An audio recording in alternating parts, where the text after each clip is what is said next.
The vision that I have for Knoxville, once I'm elected, is centered from the platform that I have shared. First of all, I'd like to see tremendous citizen engagement and involvement. And I see that in three different ways.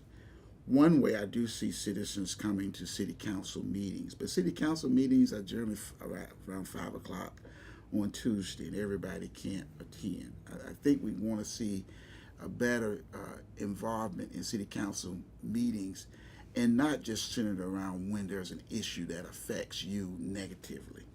That means that we're reactive versus being proactive. Other ways that I would like to see that it work is seeing citizens involved in the boards and commissions, where you may not be able to attend city council meeting, you may be able to attend meetings of boards and commissions that affect us greatly, because a great deal of the decisions that are made by the city council are influenced by the boards and commissions. And then also having citizens from District 6 and throughout the community serving on these boards, and they can bring this information back to the community through town hall meetings that are called and held by the city council person. The city council person has town hall meetings periodically in different parts of the district.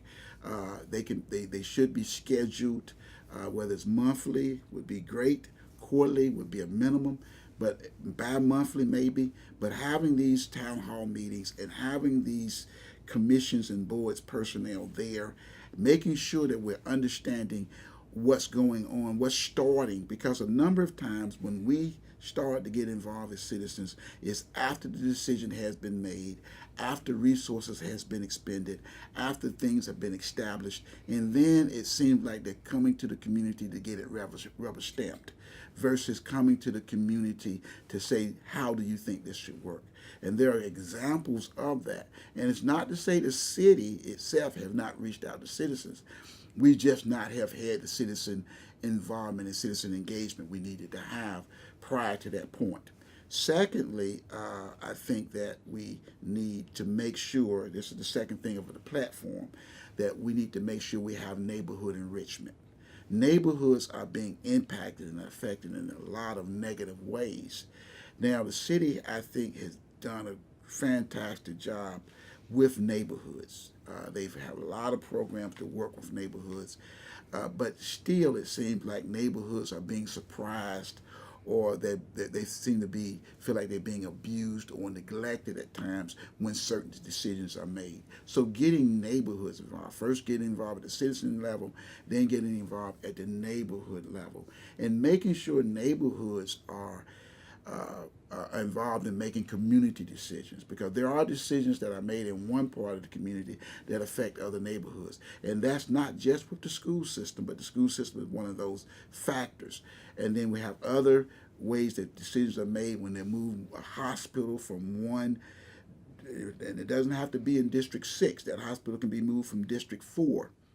And then when you move it somewhere else, that affects District 6, because the people in District 6 was going to that District 4 hospital. And you're moving it away from people who lack transportation. You're moving it away from people or who have transportation struggles. I could go on and on about the different things that are made decision-wise in some parts of town versus other. And a major one is my last area, and that is community economic empowerment and economic development. We have to make sure that those development dollars and those organizations that are responsible for development in our city are developing in communities that need that development. We have parts of our city that are growing leaps and bounds economically. They are adding neighborhoods. They're being strengthened. They're adding schools. Then we have other neighborhoods, other communities, parts of our community, and District 6 is one, is struggling with economic empowerment, economic development. We have to go outside of our community to make some purchases. We have to go outside of our community to be employed. And this is talking about our teenagers, our young adults to be employed. Our community economic development needs to grow. And so that's an area where we have to put some emphasis. We have to see some things, and we have to see those things that are those businesses and development that are enhancing our community. And there are some industries right now that are not check cashing places and other type of businesses that tend to rob us of our wealth versus adding to our wealth.